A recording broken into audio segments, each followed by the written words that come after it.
Okay, here we go. Okay, so just to recap what we had yesterday, is the last one and a half was discussing Levi, who brought up that we only have 15 arise mentioned in the Mishnah. We could have had 16, and Rebbe got very upset at him, and he said, "So the Gemara was probing to understand why is it that Rebbe was objecting to Levi's addition. Now, right away, it's like telepathic thinking. Rebbe knew right away which additional erva Levi wanted to add to the Mishnah. And it was Imoy that he wanted to add to the Mishnah, because since, according to the Rabbanon, the ones allowed to marry Anusas Aviv, it's technically possible for someone's mother to fall to him to evil. And the Gemara had several different discussions as to why Rebbe would reject using that example. The first svara the Gemara said is because Rebbe didn't want anything in the Mishnah that's subject to a machlokes. And in order to say Imai and Isasai, it's only going to go according to Rabbanan. It's not going to fit in according to Yehuda, and since it's not something that's unanimous, wouldn't be mentioned in the Mishnah. That was the first reason. Then the Gemara brought down a Reb Chia who said that in each of the 15 arayos mentioned in the Mishnah, it's possible to have that there's two sisters married to two brothers, and one of these sisters is an erva to one miyabim, and the other sister would be an erva, that same erva to the other miyabim. And every single one of the arayos in the Mishnah, each one of the 15 could be in such an instance, which was a complicated arrangement in some of the cases, but that's what the Gemara said. And the problem with that is, according to Reb Chia, there's no way to make this work unless you learn that unless you learn like Reb Shimon, who has a shtickle kula by Eshes Ach Shloi B'Lamai, and he holds that if the brother is born not only after the deceased died, but he's born even after she did Yibam already, or after she did Chalitza already for no more Zika, there Reb Shimon held that it wouldn't be a problem of Eshes Ach Shloi B'Lamai. So the Gemara had to say either that Rebbe rejects that Tani Reb Chia, he rejects that because he rejects the fact that there should be any cases in the Mishnah that are subject to a machlokes. That was one reason why Rebbe would have rejected to add a case of Imai into the Mishnah. The other reason why he would have rejected Imai into the Mishnah is because it would not fit into that system where each erva would be an erva to the other brother. It wouldn't fit into that. It wouldn't fit into both characteristics. That there are two characteristics. A is that they're married to sisters, and B is that one is usher to the other and the other is usher to one. And it wouldn't be possible to have that arrangement. But Imai and the Gemara went through the cheshbon of how that is. We don't have to go through that again today. And then the third reason why the Gemara suggested that Rebbe was not accepting to add Imoy as one that arises in the Mishnah is because from the Sefer of the Mishnah, Imoy and Eshes Aviv were listed off as two separate arayos, which means that Imoy has to be Imoy Manusasai, because if Imoy means Eshes Aviv, it already says Eshes Aviv in the second Mishnah. So because of that, that proves that at least the second Mishnah of our parak is going according to Rabbi Yehuda, which means by extension that the first Mishnah of the parak would also be going according to Rabbi Yehuda, and Rabbi Yehuda holds that Anusas Aviv is Asr, and therefore the whole case wouldn't make sense. So those were the three reasons why the Gemara said that Rebbe rejects it. But the Gemara says that there still would be such a possibility, even according to Rabbi Yehuda, you can have such a possibility in our Mishnah. And the Gemara suggested certain cases where some terrible Yisurim were done. Either someone married Anusas Aviv when he wasn't supposed to, or it's speaking in a case where the father-in-law Yaakov raped Reuben's wife and had a child. And those were two cases where Rebbe says, now the Mishnah doesn't use such cases where there's such terrible Yisurim involved. So then the Gemara said that even though Rebbe rejected what Levi said, Levi still holds that Imai from Anusas Aviv is still an option and it should have said 16 cases in the Mishnah, which takes us to Yud Amud Beis, and then the Gemara got into a new halacha. That was according to Levi, who is willing to entertain cases in the Mishnah that involve Isurim. Why didn't the Mishnah add another case? Instead of 16, make it 17. And that was by a choyleitz liyavimkoi. We know the halacha is, once one makes chalitza, one may no longer marry that woman. Kivin shaloi bana, shov lo yibana. So there's an isur lav. There's an isur lav for somebody who does chalitza to a woman to then go after and marry her. There's no longer a chi of karis like eshesach. It gets downgraded to a lav.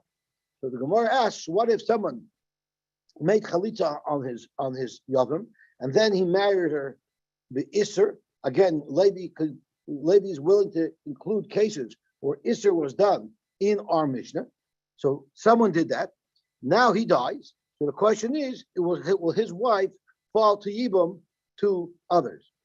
So Zok the Gemara, it will depend. If you hold that the other brothers have a chi of kares, then this will be a good example of our Mishnah of Einay Chaltos, the Einay Misyatmos, because this, just to get a clear case, is Reuven, Shimon, Levi, Yehuda. Let's say there are 4 brothers. Reuven dies, and his wife falls to Yibam to the 3 brothers, the Shimon, Levi, and Yehuda. Shimon makes chalitza on this woman. Then Shimon marries her illegally, right? And then Shimon dies without children.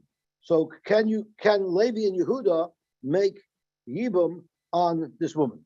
So according to Rish Lakish, they're also on this woman with a chi of kares, with a isser of eshesach from the original brothers still. So there would be no yibum, there would be no chalitza. And her tzara, if Shimon happened to have had a second wife, she would also be usher to do yibum on. So this would be a great example to fit into our Mishnah. Now we would have number 17. So Rabbi Yochanan told Rish Lakish, no, because even though it fits into Einay Chaltos Ve'Einay Misyatmos, and it fits into Asher Sarasa, but it doesn't fit into the third halacha that our Mishnah says about these women. That's Poteres Tzaras Sarasa at Soif Olam. And it doesn't part the Tzaras Sarasa because it's impossible to have Tzaras Sarasa. Because once Shimon dies, Levi, Yehuda, or any other brother would not be able to marry this woman because they're all on a chayvik pieces with her. And you can only have Tzaras Sarasa if this ever went and married one of the other brothers. For instance, Imai. Imai is a erba that only applies to one of the brothers, not to all of the brothers. So one of the other brothers could have done evil. But an Israel that comes from Eshesach is equally applicable to all the brothers. So no one could have ever married her. So because of that, it cannot be a case of Tzaras Sarasa. That was one shot to learn. But Rabbi Yochanan, we said, and we're about to get into this machlokes, Rabbi Yochanan said that once someone does chalitza, not only is his isur to that sister-in-law downgraded to a chayve lavin, but now all the brothers also are only b'chayve lavin. So Zok Rabbi Yochanan, according to the way I learned, the reason why this couldn't be mentioned in the Mishnah is because it wouldn't be the same psak as the Mishnah. The psak of the Mishnah is poiters, they're tourists when a chalitza when a yibam, and poiters tersein. But in this case, they would be in chuyev in chalitza because it's only a chayve lav. And when a chayve lav falls to yibam, the brothers have to do chalitza. And being that once Shimon did chalitza on Reuven's almana, all the brothers are no longer usher b'isher kares, they're only usher with a chayve lav. So that when Shimon dies and she falls to yibam, the Levi and Yehuda, they would make chalitza. So therefore, it's not something that would fit into our Mishnah. And that takes us to a brand new machlokes that the Gemara introduces here, about a third of the way down on Daf Yud Amud Beis. Itmar, if I could find it, Itmar. Hachoylot liyavimtoi. So let's get back to the original case. Reuven, Shimon, Levi, Yehuda. Reuven dies without children, and his almana falls to Shimon, who also had no children. And the chazer v'kitcha. And so Shimon made chalitza, so now none of the brothers could do yibum anymore. And then the chazer v'kitcha, then illegally Shimon went and married this woman, made a kedusha. So Amar Rish Lakish said, "Who ein chayiv ala chalutza kares?" After he did chalitza, if he married her, he's not chayiv kares. It's a chiyav lav, shuv lo yibana. But that only applies to the person who did chalitza, which was Shimon.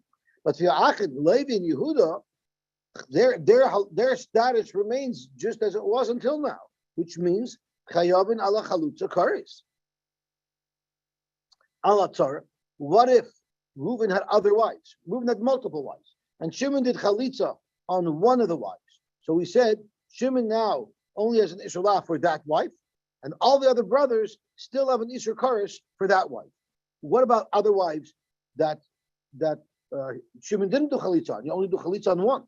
So the halach is ala tzara bein hu ubein ha'achim chayovin ala tzara kares. So the downgrade from an Isra Kares of Eshesach to shuv lo yibana, to a mere lav of shuv lo yibana, that only applies to the person who did chalitza, and it only applies to the woman who the chalitza was on, because that's what the Torah says, keeping shuv lo yibana. But everybody else remains status quo. Does that make sense? Yeah? Right? Everyone else remains status quo. Rabbi Yochanan Amar, Beinu, Yuvein Achin, Einan Chayavin Loy ala Chalutza, Kares, V'Loy ala Tzar Kares. Once Shimon does Chalitza to one of Reuben's wives, then all the brothers and all the wives are all now downgraded to only an Isra. My time of the Rish Lakish. What's the reason for Rish Lakish that it's only Shimon and the wife that he did Chalitza to, but everybody else is the Kares? Omer Asher Lo Yibana. And we darshan, Kivin Shelo Yibana, since he made chalitza and he didn't make yibum, shuv lo yibana, there's a lav upon him not to build base akhir after that. But that's it. But Dr. Shlakish, hu the koi below yibana. That's a statement that's made directly towards the person who did chalitza and the woman who the chalitza was done to. Aval akhir, his brothers, kidakaimi kaimi. Their status quo does not change. Which means they're allowed to. There's a chiv kares. No, they have a chiv kares. Because Because it's Esheshach. It was Reuben's brother. It was Reuben's wife. they never rejected it. And that's why they don't have the lav. So they just stay at the status quo. Up until now, they were in a situation of a chiv kares, and it remains that way. And the zik is gone, and now this goes back to a chiv kares. But nothing changed the gabi their isser. The isser did. You're right. The isser did get dissolved when Shimon made the chalitza, and now it's back to the status quo. Nobody can. There's never a case where one brother could do chalitza and the other could do. No. That would be a chiv kares. That would be a chiv kares according to Rish Lakish. Okay. Aval achav k'dekaimi kaimi, and it's more than that. V'alo didah hu dekoi b'lo yibana. The Isser lo yibana, the downgrade from kares to lav, only applies to that particular woman who he did chalitza to. Hatzara, but if there were other wives, if Reuben had other wives, once again, k'dekaima kaima, k'dekaimi kaimi, their Isser still remains with an Isser kares. Rabbi Yochanan said, how could you say that? Mi ikamidi. How is it possible? And this is really what is your first name again? Right, this is really what Moshe said. You asked Zika, you're stuck in Zika, right? So this is really what I think the Gemara means. Rabbi Yochanan says, Mi ikamidi, the meikara, iboy haichalot, iboy haichalot. There was a Zika. There was a Zika from every brother to every one of the wives, right? That's what you're asking. Viboy lahaichalot, viboy lahaichalot. And each of the women was fair game. So because of that, at that point, there was a mitzvah to be able to do yibum or chalitza. And now you want to say the hashta koya love courage. So don't tell me it's status quo. There was a zika, exactly what you said, which means it's no longer status quo, and therefore they'll all be downgraded to a lav because Shimon, who made chalitza on behalf of all his brothers, so they're all included in the downgrade to the lav. And Ihi and the woman who accepted the chalitza or who did the chalitza, shlichusa did tzarka of them. She was representing all the wives. So because of that, all the brothers and all the wives get downgraded to an Isser Lav and not an Isser Kares. Perfect. Now we're going to start bringing rise back and forth. It says in the Brisa, one who made chalitza to his Yevama, exactly the case that we're discussing. Umeis, and then he died. So let's use names. It's the same case. Reuben died and left over an almana without children. Shimon made chalitza. Then Shimon married this woman, and then Shimon died without children. So she now falls to Yibam, to Levi and Yehuda. So Tzricha chalitza minachem. She needs chalitza from Levi and Yehuda. Now that works out really well according to Rabbi Yochanan, who says it's only chayve lavin. Bishtem elidizak Rabbi Yochanan, damina chayve lavin inu, that they're all only usher on her with a lav. Hainu the tzricha chalitza minachem. That's why she needs chalitza, because whenever There's Chai Lavin. Since Chai Lavin, Kedushin is Teufis. If you marry a woman who's also to you with a lav, Kedushin will be Teufis. But if you try to marry a woman who's also to you with courage, Kedushin won't be Teufis. So since Kedushin is Teufis, it makes sense why the other brothers have to make Chalitza. El Lidach, you Reish Lakish, who all the other brothers are Asr Be'isr Karish on this woman, and the Kedushin is not Teufsin, Amai Tzricha Chalitza. Why would Levi or Yehuda need to do Chalitza? Now Shimon's Almana, if they're Asr on her Be'isr Karish, so that should be a typical example of Poitrosh B'nei Chalitza B'nei Zok Reish Lakish, Ulut Hameich, and you think you, Rabbi Yochanan, have it any better? Take a peek into the Sefer of the Brisa, and let's see how well that goes. Ema Sefer. Ahmad Echad Min Achim the Kitcha. What if one of the other brothers, Levi and Yehuda, went and made a kedushin on this woman? And after Chalitza, one of these brothers went and made a kedushin. Ein la olav tum. Kedushin is not typhus. If you learn like Rabbi Yochanan that they're only also to her with a lav, not with chorus, amai ein la olav tum. Why do we say the kedushin is not typhus? Shnaim the kedushin should be typhus. So, I'm sorry. Not if you learn that. I'm sorry. Since there's no. I'm getting mixed up. I'm sorry. The Gemara is saying that the Bride says that kedushin is not typhus, right? And the Gemara is asking if it's a chiv lav, the kedushin should be typhus. It wasn't a problem point for anybody. Shimon, when he married her, right? It was typhus. Because there's an Isser lav. And kedushin is typhus chayv lav. So too for the brothers it should be. That's very good according to Rabbi Yochanan, who learned that it's only a chayv lav. But according to Rish Lakish, all the other brothers still remain with an Isser Karas. So that's why the bride says there's no tefisas kedushin.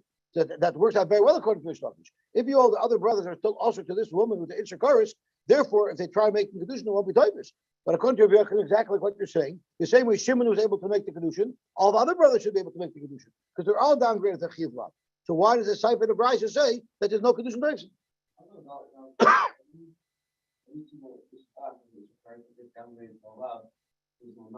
Not assuming someone dies, just someone does chalitza. Chalitza or even with chalitza, well, I'm not sure about even, but chalitza for sure. Right as soon as she dies, before I asked, but that would be why should she fall? Why should she fall? Why should she get good? Well, so Shimon dies. So now this woman should technically fall even to Levi and Yehuda. How could she fall? Elamai, it's not an Isser Karas. But every case it starts off as an Isser Karas, the Isser Half, I think it's as a rule. So yeah, the Eishes Ach that we're discussing what he says is not Shimon. Right. Shimon's the fact that Shimon was married to her would be waived by the Chi of Yibum. But the fact that Reuven was married to her before, that didn't, and someone did Chalisa, so that didn't, so there's still Eishes Ach lingering from Reuven. Talk to Gemara, Amar Apshechus, you know how Rabbi Yochanan would explain the Sefer? Sefer Asan Rabbi Kiva, Damar Ein Kedushin Typhus B'Chayv Elaven. We'll say that the Sefer is going according to Rabbi Kiva. Rabbi Kiva holds not only by an Isser Karas is Kedushin not Typhus, even by an Isser Lav, Kedushin is not Typhus. Even by an Isser Lav, Kedushin is not Typhus. Which could get a little bit complicated because it'll really bring up what he said. So how did Shimon do Kedushin the first time around? How did Shimon do kedushin on this woman after he made chalitza? The kedushin shouldn't be typhus, according to Rabbi Kiva, right? No, Shimon did chalitza on the woman, and then he's an Isser lo Yevana, and he married her afterwards. How was the kedushin typhus? Yeah, the teretz is the Reish is not going to go according to Rabbi Kiva. It's a shtickle doichet. The Reish is going to go not according to Rabbi Kiva. That kedushin is typhus b'chayv elaven, and the Sefer is also in Rabbi Kiva, who holds a kedushin typhus b'chayv elaven, which is a little bit of a doichet, and that's exactly what the Gemara asks. So then, if the list is Rabbi Kiva, then isn't it important that in the Sefer, now that we changed gears and we're not going according to the Rabbanan, and we now hold in kedushin typhus b'chayv elaven, wouldn't it be a good idea to maybe mention that? Then now we're going according to Rabbi Kiva. The list is Rabbi Kiva ain't lo ilav tum. Zok the Gemara kasha. No, you have a kasha. I'll live with it. But don't worry. Now we have two Geshmaka Terutzim to answer the Reisha according to Rish Lakish and to answer the Seifa according to Rabbi Yochanan. Zok to Gemara, and it's not complicated, so don't worry. Rabbi Ashi Savar like Rish Lakish. Rabbi Ashi holds like Rish Lakish, who holds that the other brothers are B'chai B'krisus. And according to him, we have a problem. Why is it that they're that she's mechuyev in chalitza after Shimon dies, right? Umetaris law Rab Shimon, and he explains it like Rab Shimon, and we're going to elaborate on that in just a moment. And Ravina Stavalak Rabbi Yochanan. Ravina learns the Mishnah like the Brisa like Rabbi Yochanan, and he has a problem with the Seifa. Why is it that kedushin is not taifis umetaris karabana? And we don't have to come on to Rabbi Kiva. We don't have to come on to say that the Reish is the Rabban the Seifa Rabbi Kiva. And now the Gemara elaborates. Rabbi Ashi Savalak Rish Lakish umetaris la Rab Shimon. And what was the case? So we have Reuven, Shimon, Levi, Yehuda, the same case. And Reuven died. And Shimon did chalitza on Reuven's almana. V'chazer v'kitcha, and then Shimon made kedushin. So the halach is Tricha chalitza mina achin. She needs chalitza from the achin. So the problem that we asked is, why does she need chalitza if they're usher b'chai v'karish? There's no zikah. They shouldn't need chalitza either. Zok the Gemara. I'll tell you why. Man achin hayeludim. Brothers that were born only after Shimon did the chalitza. Brothers who were born after Shimon did the chalitza, according to Reb Shimon, are allowed to marry her. Come on, Reb Shimon. So they didn't have the isser. Correct. Why does it have to be after the chalitza? Even if they were born after Reuben died. Because they're even Reb Shimon is more than the also. So let's before I get mixed up, let's see Rashi. Rav Ashi Savalak Rish Lakish, Domer V'Karis, V'Seif V'Nicha. Umetaritz Lola Reisha the Brisa, the Katani Tzar Chalitza, is Ba'achim Shanoldu La'achar Chalitza, the Kedushin Shal Shem. We're talking about brothers, Levi and Yehuda weren't born until Shimon married this woman. Uchi Rab Shimon, and it's following the sheet of Rab Shimon that we learned about yesterday. Domer Yibam Ula B'Seif Noilat, if first Shimon did Yibam, and only then were the brothers born, Le'mahanya Nefilasa Min HaRishon, Le'mahava Allah Eishes Achiv Shlahai Bailamai. It would not create any isser of Eishes Achiv Shlahai Bailamai on the brothers that were born later, Levi and Yehuda. Hilchach, Zika Sahi Nefila, the Zika of the Nefila, when Reuven died, Lo Asra La Allah, never created an isser to Levi and Yehuda, because they weren't even around at the time. Lo Asra Allah Allah Dahai, Lo'ilach Shenoilad, Far Kitchasa. Okay, so now that I saw Rashi, now I'm a little bit more clear. Why does it have to be after Shimon's chalitza and kedushin? As long as they're born after Reuben dies. So Reb Shimon agrees that if they were born after Reuben died, but she is still Shemeres Yavim, so it creates a zika to them, and then they'll be usher al Eishes Ach Shloi B'Lamai. No, the sheet is Reb Shimon will hold that if they weren't born until after the Yibum occurred, or after the Zika was removed, if they weren't born until after that point, then there wouldn't be a problem of I'm sorry? Because if you go according to the Rabbanon, then Kedushin won't be typhus. According to the Rabbanon, this is Eishes Acham Shlahai Bailamai. So it means Levi and Yehuda are still also with an Isser Karis to this woman, still from Reuben. So the Brisa says that you need chalitza. Why would you need chalitza if they're also on her with the Isser Karis? But according to Reb Shimon, they're no longer also on her with the Isser Karis. So therefore they do need chalitza. So that's how Reb Ashi was metaritz. According to Rish Lakish, is if it's speaking, okay, it's a little bit unusual case, but if it's speaking in this unusual case, at least Reb Shimon would hold that kedushin is toifus, and therefore you need chalitza. But what happens is Reb Shimon come on, Reb Shimon. But the Seifa, you still have to change gears. Amar Echad min Anolden, Reb Shimon, right? Amar Echad min Anolden the Kitcha. If one of the brothers went and Merkalisher, now we know that if you Levi and Yehuda were born after Shimon married her, and they try making kedushin would be typhus. So that's why the Seifa has to be speaking with Amar Echad min Anolden, not Yeludin. Yeludin means a brother that was born after Shimon married her. Amad Echad ben Anolden means a brother that was around when she fell for the first place, which means there's a chayiv karis there. The kitchen ain't law love plum. Come on, Kirish Lakish. So even though we're not in the first teretz, we have to say that the Reish is not Rabbi Kiva, and the Sefer is Rabbi Kiva. Here we're saying the Reish is speaking about a brother who does not have the Isser Eishes Acham Shloi Hayu Bei Lamai because he was born later, but the Sefer, which says that the Kedushin is not Taifis because the Chayv Krisos is speaking about a brother who was born earlier, and therefore there's still an Isser of Eishes Acham Shloi Hayu Bei Lamai, which is also a little bit of a doich because we're changing pshatim, because what the Brisa could have said, is any brother that was not born until later, he has to make chalitza. But a brother who was born before wouldn't have to make chalitza. We'd be part from even chalitza. And then you see clearly we're going from one case to the next. But here we're going from one case to the next, and we're not telling you that we're speaking about a different case, right? We're changing from Noildin. We're changing from Yeludim to Noldin. We're changing from speaking about the brothers who were first born later to the brothers who were born early. But that's how we can attach the Brisa according to Rish Lakish. Ravina Savalok Rabbi Yochanan. Ravina holds that it's taka only in Isser Lav, and therefore the ratio makes perfect sense. It's the safer that's the problem. Which means you need chalitza. My achen hanolden. Even achen that are born later. You know why? Come on, Rabbi Yochanan. If it's in good with Rabbi Yochanan, even if the brothers were already born, even if speaking about the brothers who were already born, even if the brothers who were already born, they still only have an Israelab, and therefore they're mechuyev to do chalitza. Amud echad min hayiludin. But if one of the children who were only born later got up, the kitcha, and was mekadesher, ein alav klum kaman karban. Again, it's like the Rabbanon who holds that you say Eishes, you do say the Eishach Shlahoi by Lamai regardless. Really, it doesn't have to be Amud Echad B'nei Yeludin. He could have stuck to any brother, because not according to Rav Shimon, according to Rabbanon, any brother, whether the brother was born before or later, would still have an Isser of Karis of Eishes Achim Shlahoi by Lamai. Come on, Karban.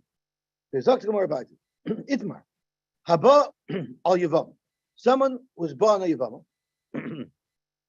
So once someone does Yibam, we know no other Yibam is supposed to be made. And what happened was, so Reuben was nifter without children. He left over 2 wives. Shimon did Yibam on 1 wife, and then Levi went and had relations with the other wife, which is not Yibam anymore. So the question is there a Chi of Karis or is there a Chi of Lav? There's a machlokes between Rabach and Ravina. Chadam or Bekaris, the Chadam or Basei.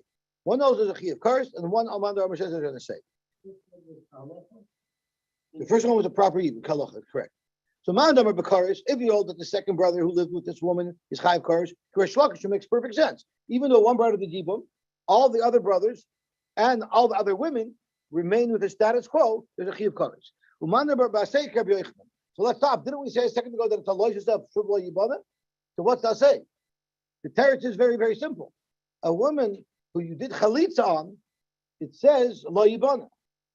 But here, no one did chalitza on this woman. Someone did yibum. So there is no iser lav. But there's still loisia eisha meis hachutza. I'm sorry. There's a supposed to be yavama yavayala. Only he's supposed to be born her, not anybody else. So it's a lav haba machlal asay, which is an asay, and that's why it's an asayer. There's no lois asayer. Oh no, I'm sorry. It says the asay is wrong. I'm going to look at Rashi. Asay. He's about the 8 lines up from the skinny lines. Asay bayis echad hu boina vein boina beis batim. That's what it is. You have to build the bayis of your brother, and that's an asay. And we're medayik that you can't be boina beis batim means you can't do yibum on 2 women. And the lav hablo mechlal asay. I guess there's a mitzvah say for one of the houses to be built. And from there, we're medayik that no other houses are allowed to be built. The fellow who died gets one of his wives to continue, but not all of his whole estate or whatever. Correct. So that's the machlokes. Really, the machlokes is after Yibam or Chalitza is done, does the status quo of Korish remain like Rish Lakish, or does the Yisra Korish go off, and now there's either a Loish or an Esay? So I'm Rabbi Marab. We had this right at the beginning. Remember, right at the beginning of the Masechta, the first thing the Gemara started with was Minyan de Reish Lamai Lamute Mai, Minyan de Sefer Lamute Mai. So one of the suggestions was Lamute Tzaras Soita. So what is the Tzaras Soita? Rashi says it doesn't mean a suffix, it means a Soita, it means she was Vadai mizana. That's what we're talking about here. On Amud Aleph, we'll discuss another case. Tzara Saita Asura, the second wide line in Rashi, Hayinatsu Beis Noshim, Vizinsa Achas Tachtav. And one of these women did znus. V'yesh Edim. And there's Edim. And Umesh B'leibanim, before we processed it, this woman, the husband Reuben died without children. So he vitzarasa peturais, sai this woman who was zinsa, and sai her co-wife are peturis af min chalitza. Why would you say that? My time is up Rashi, which the Gemara is going to explain in a second, because it says by znus tuma ksiva, because it says by the parsha site of a nistra b'hina tuma. So znus is called tuma. So zok Rashi, zok Gemara biter, Amar Rav Torah site asura tuma ksiva. My time is what the box sticks in. My timer. Tumak sivba karayis. It says tumak karayis. And erva is an iser chorus. So we treat her as if she's an iser chorus, and therefore there's no yibam or chalitza. Rash is karayis. Nechtiv al titamu b'chal ela, referring to arayis. So the Torah is telling us that even though she's not usher b'iser chorus on anybody, we treat her like she's usher b'iser chorus to the brother. So to her husband, she was not usher b'iser chorus. But to her brothers, to his brothers, she's also Mr. Karis, and therefore her tzaris will also be potter from Yibam and Chalitza. Asking this originally, why didn't she blow up? Because they didn't. What do you mean? She was. It wasn't a suffix. They caught her. They had aided that she was mizana. Oh, so then how do you call her a suffix? I said it means a woman who veered off the path, who wandered. So I think a site is used to describe even a woman who was found to be no. We're talking about Vada. That's why I spoke of Rashi, that we're speaking where we know it was Vada since it wasn't a Safek. Yeah. So most of Reb Chisda asked the Kasha on this Allah. Reb Shimon says, now we need a preface to this brisa. So Rashi tells us a very, very tragic story, a very terribly tragic story. Ha'isha shaholach baila l'medina sayyam. A woman whose husband traveled far away. U'bol v'amrula. And they came and told her, Meis Bailach. They told her husband died. So she's now an almana. She has children. So there's not a question of evil here. And she married somebody else. The ultimate tragedy occurred. Her first husband came back. I'm sorry? This has happened, but a Holocaust happened. This is a horribly tragic situation. Yeah, and her boy said you didn't have a heter. Teitze mizeh umizeh. She's not allowed to be married to her first husband, and she's not allowed to be married to her second husband. What a tragic story. And then we introduce what we're talking about here. Mesu achiv shozeh, mesu kama mesu. What if both these men die? And so the husband comes back, she finds that she's in a massive bad situation, but then both husbands die.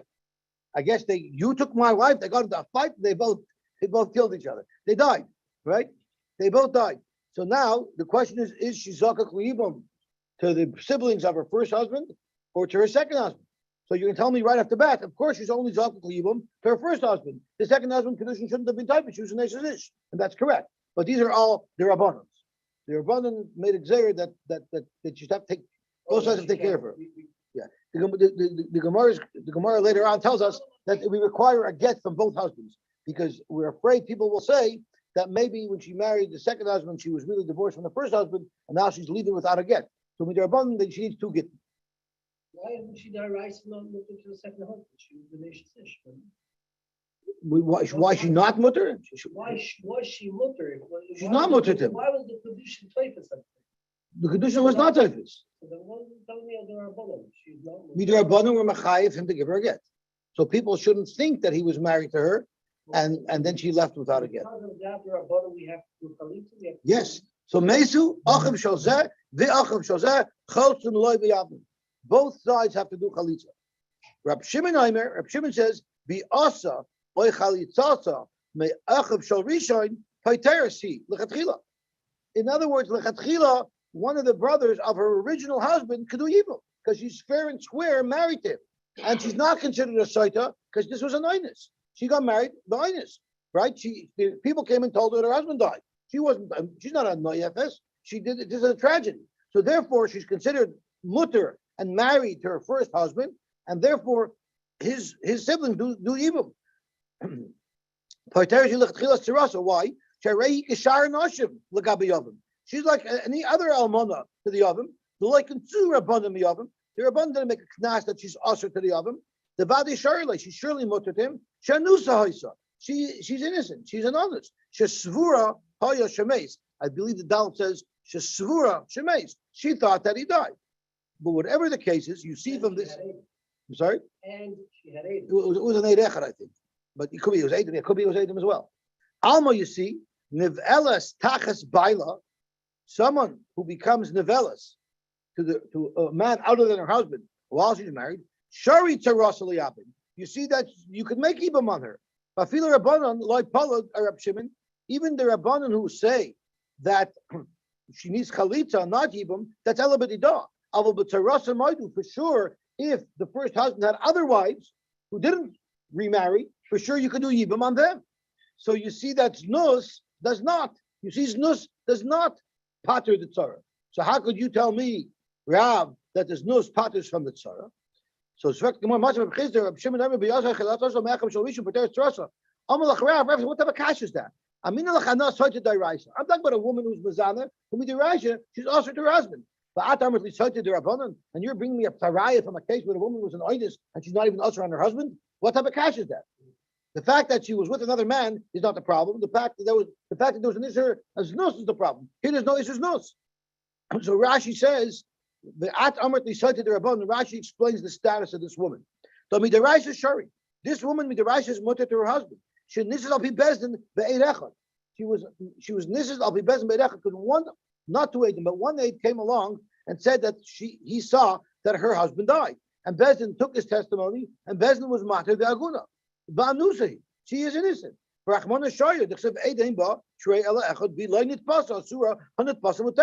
she's an inus. So why do we say in this case that she's asur labalu labayil? Why is the halacha when he comes back and they both stay alive that she may not remain married to either husband? That's only a gzeira. Rabbanan the gozriba. Why? Besides the Edom, we want this woman to do her own investigation before she remarries. If her attitude is, listen, if my husband comes back, no, so go back to him, then she won't be so careful. But if she knows that chas v'shalom, if her husband comes back, she lost both her husbands and now she's alone, she's not going to find a third shidduch so easily, then she'll be super careful before she marries the first time to make sure that she's 100% satisfied. In fact, her second time, that her husband's not there. So that's what the whole Gzer is about. But in fact, you can't ask me a kasha from a Soiti de Rabbanon. Sure, she doesn't pater. She's some mutter to her husband. Law, my ka'ari law. That's a very good kasha. What does the Havamina to ask a kasha from a Soiti de Rabbanon to a Soiti de Raisa? The Gemara Kasavar called the Takan Rabbanon Kain de Raisa Tikkun. They thought that since they're making a takana onto that, so they treat her mamish like she was a proper nayafes, and that's why they have that should also be as chomer. But in fact, it's not. Much of Rav Ashi, let's ask another question. Nichnas ha'ima l'seiser, a woman secluded with a man who her husband was already mekana her about.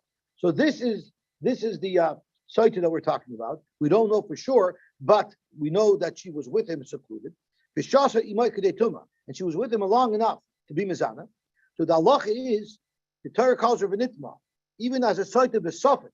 We call her v'nitma. So we say asur levesa. From that point on, she's asur to her husband. But asur lechal b'truma. If she was a kohenes, she would not be allowed to eat truma. The meis chayletzes v'loy mishabemes. Omar lach Rav. So Rav said the same kasha. I don't understand. How could you ask me from that? That's a case of sofet. Amina lachana saita vada. I was talking about a case where we had Edom. We knew that for sure this woman was Mazana, and that's where I say that there's no yibum. That's where I say there's no yibum. The amrit liat, and you're going to answer me. You're going to ask me a kasha from Soita Suffolk. It's a Suffolk. What's the raya? Why is it that by Soita Vada you understand that there's no yibum? Because it says v'nitma. Well, guess what? Soita Suffolk nami tumaksivaba. A woman who is still in a matzav of Suffolk because she had stira, but we don't know for sure that she was mizana. The Torah also uses the word tuma to describe her. Where does the Torah use the word tuma to describe her? It's an import. It's not directly mentioned in the Parsha of Soita. The Tanya we learned. Rabbi Yossi ben Kippur Omar Mishum Rabbi Lozer. Hamachzer grusha soy min hanisu. What if a woman gets divorced and then she marries another man, and she lives with him. The halacha is asura. She may no longer go back to marry her first husband, even if her second husband dies, or if her second husband gives her a gift. This is the case of machshir grushasim. But mina erisin, if she was only niskadish to another man, only at kedushin, but not at erisin, means he never was with her. It was just a kedushin. That's muteris. Over there, it's muter lachshir grushasim. So a very simple case. Reuben was married to Rachel. He divorced her. She went and married some other man, Beryl, but there was no kedushin. There was no nisun, only kedushin. And then Beryl gave her a get from the kedushin, or Beryl died.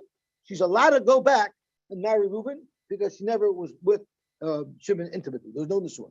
Mishum shenemar, because it says acharei asher hu tamo. It says la yuchal baila rishon noshav lakachta. Why? Acher asher hu tamo, because she became tamei. So Zokt Rabbi Yosy Kippur, merely kedushin wouldn't have made her tamei to her first husband, because she lived with him, and but lagabe the first husband, it would be tamei if he took her back. So Rashi says hutama is v'nevala. So yes, we're referring to abiyah muteris. How can you call it abiyah muteris that she became tamei? But the Torah does say that. The Torah says that she becomes tamei. I guess lagabe, her first husband, she's now tamei. So acharei asher tama, which is in the parish of machshir grushasim, tells you a halacha about the machshir grushasim, that it only applies if she was nesua to another husband, but not only kedusha. But the chachamim ma'amrim ach asu va'ach asu asura. Even if she only had kedushin with another husband, she may not go back and marry her first husband. Elamani mikayim acharei asher utama, but it does say acharei asher utama in the parsha of machshir grushasim. So tomorrow, we're going to export the words acharei asher utama to a completely different scenario that has nothing to do with machshir grushasim, and we'll say it's l'rabbeis soita shenistera. So according to the Rabbanon over here, what we're doing is we're saying a soita who's only a soita suffix, right? The word tamei applies to her as well. I'm sorry? Yeah, but there we learned that's going on vaday. The nishna v'nitma, we learned that goes on vaday. We would need an extra pasuk of v'nitma to say it even goes to a soita that's a suffix. So where's the extra pasuk? The extra pasuk is by machshir grushasim. So you see, according to the Rabbanon, even a suffix is considered tamei. So I believe we have a very good kasha. We have a very good kasha here you see it's chaletzes v'loy mishabemes. The soita suffix is chaletzes v'loy mishabemes. So it's Shver and Rav who said that a soita patters her tzoros from yibum, and she's patters from yibum and Gamson, because it says tuma. It says tuma by a suffix as well. Yet there's only chalitza, and yet there's chalitza, and according to you there shouldn't even be chalitza. Zakta Gemara, and it takes out the vav. In your Gemara, does it have a vav there by umay? It's in brackets. So my nistera nivala. When it says nistera, it means nivala. So vice the chois, even the second pasuk is also not referring to a suffix, it's referring to a vaday. My korilai nistera. Why call, if it means nivala, why does it only call it nistera? Lishna ma'al yanakat. It doesn't want to say nivala. The Torah says, I'm sorry? Frag to Gemara, nivala tuma behedek siva. Why do we need both? Frag mati. Zok Gemara, v'nisra v'nitma. Zok Gemara, l'meikim Allah b'lav. If it just said v'nisra v'nitma, which is in the story of Saita, then I know that she's tamei. But here it says we're using acharei asher tama to import not just the word tamei, but alav loy soshav lakachta. So we're saying now there'll be a lav. If a woman is mizana, there's an isser for her husband to take her back. There's an isser lav. Rabbi Yosy Simon Yevamos Daf lav beside the leslie. Rabbi Yosy Simon Yevamos Daf holds that a woman who's in a matzav of soita, we don't know if she was nivala or not, but she was nistera. There is no lav. He's not allowed to live with her anymore. He's still usher on his wife, but there's no isser lav. The Rabbanon would hold is actually an isser lav for someone to live with his wife who is a soita. Zok to Gemara. Vafilu zanoi nami. Rabbi Yosy Simon Yevamos Daf holds that even if she was vaday zinsa, even if a woman was vaday zinsa, there's no lav for her husband to live with her. Of course, it's not mutter for him to live with her, but there's no isur lav there's no Isra for someone to live with her. Why is that? My time up. Havaya v'ishus ksivba. The only time we say that if she has a relationship with another man, it asks her to her first husband is only if there was a havaya or an ishus. Because if you read the pasuk by Machzor Grishasai, I'll read it in Rashi. My time havaya v'ishus ksivba. The woman who's usher to her husband with a lav by Machzor Grishasai, yesh b'havaya. There's kedushin toisen, the ksiv a hoisa l'ishacher, and there's ishus. The ksiv aikiyamas isha acherein lo yuchal b'ayla rishon mishan nises la'acher aydei kedushin ve'ishus. If there was an ishus, there was a formal bond, not just as nus between a man and a woman, that's going to create an issue to the first husband. The chivin the girsha rishon who the koi kama lo yuchal av mazan taktav loy. If she had an ishus with somebody after her relationship with her first husband, then she's also to her first husband. But as she was mezana under her first husband, there's no Isra lav that applies. Zok the Gemara weiter. Boy minei Rabbi Yehuda mer b'sheshes. Hamachzer gerushasei. If somebody was machzer gerushasei mishanisis, so this is a lav according to everybody. She did kedushin, the suin, and then umeis, and then the husband dies. So the halach is she does not fall to evil. So let's have a look at what each one would hold. So let's see Tosfos for a second. He gufa loy mebayil. What the status of the woman herself, who was the machzor grishasoi, that we don't have a question about. The Rabbi Yosy ben Kippur, according to Rabbi Yosy ben Kippur, vadai petura minachalitza uminayibum. Why? The tumah ksiv b'karayis. Remember, Rabbi Yosy ben Kippur holds that the tumah that says by machzor grishasoi stays local. It doesn't go, not speaking about a soiter. It's speaking only about a woman who was remarried to somebody else. And it says that she's Tomei, which has a din of a rise. So therefore, for sure, you wouldn't make Yibum or Chalitza on the actual woman that the Torah calls her Tomei, Lagabe her first husband. Right? Well, the Rabbanan Nami, and according to the Rabbanan who holds that the word Tama, that it says by Machzor Rishasa, is not even applying to that. It's applying to a case of Znus. So what is the problem? What is the status of the Machzor Rishasai? Rabban Nami, the Gemara later on makes the following kalvachayim. He goof up shita the chaletzes v'loy b'shebems. She would get chalitza not evil. So according to Rabbi Yosy ben Kippur, she wouldn't get chalitza or evil. She's totally out of the picture. But according to the Rabbanon, she would get chalitza not evil. Why? Tafilu im timtza loymar. Even that's not relevant. But any misyabemis mikal v'chaymer. It is a kal v'chaymer. What's the kal v'chaymer? Which the Gemara likes later. The hashib b'mutal l'nesra. If she's also to her husband who died, but also surely the husband's brother, who she was normally also for sure she should be usher to him as well. So basically, what Tosfos is telling us is both the Rabbanan and the Yosy ben Kippur agree no yibum occurs on the actual woman who was divorced and came back, either because she's tamei and there's not even chalitza, or according to the Rabbanan, there'd be chalitza. But we want to know what is the deal with her tzara. What is the deal with her tzara? So the lady herself, you can't do yibum on her. But tzara samahu, what would be the status of her tzara? So just to be super clear, Reuven was married to two wives, Rachel and Leah, and Reuven divorced Rachel. And Rachel went and married Beryl, and then Beryl divorced her, and then Reuven married her back. So now Reuven has two wives. One wife who it's usher for him to be living with her because he's taking back this kedusha, and the other wife was always his wife, and then he dies. So we know for sure Reuven's brothers will not do yibum on Rachel, who was the divorcee who came back, but maybe they could do yibum on the other wife, on Leah. And that's the question.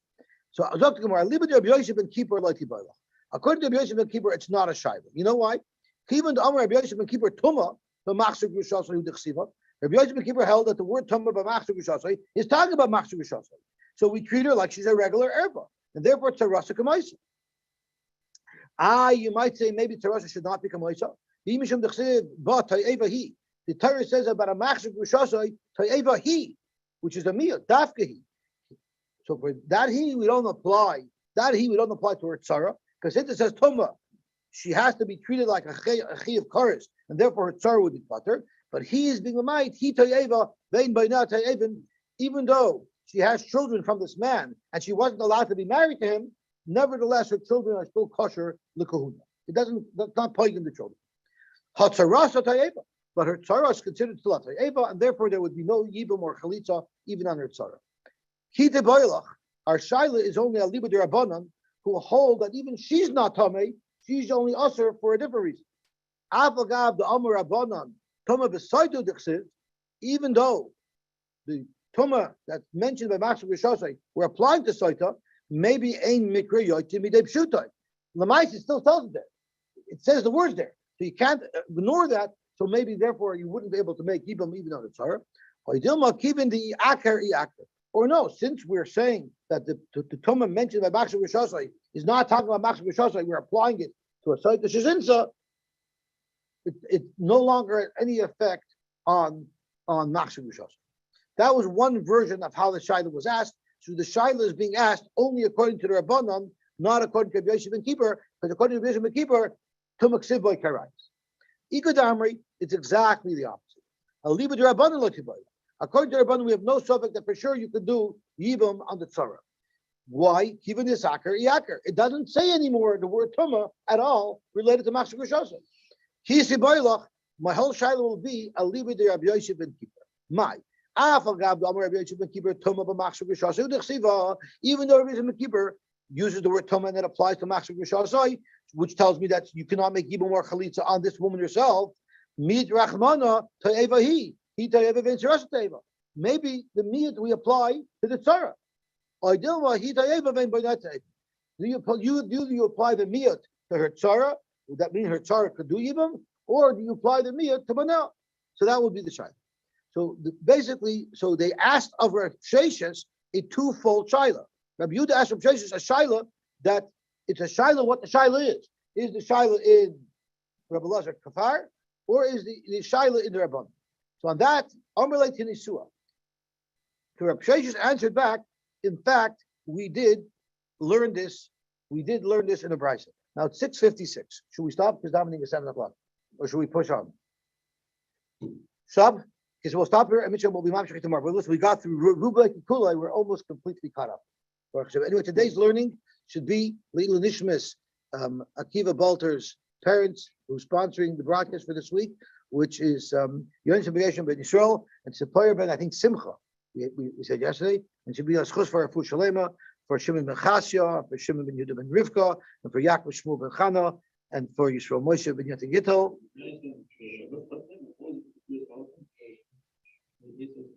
Gershon ben Yisrael. And wow. And the Leo Shraga Fivish ben Esther. Shraga Fushlim.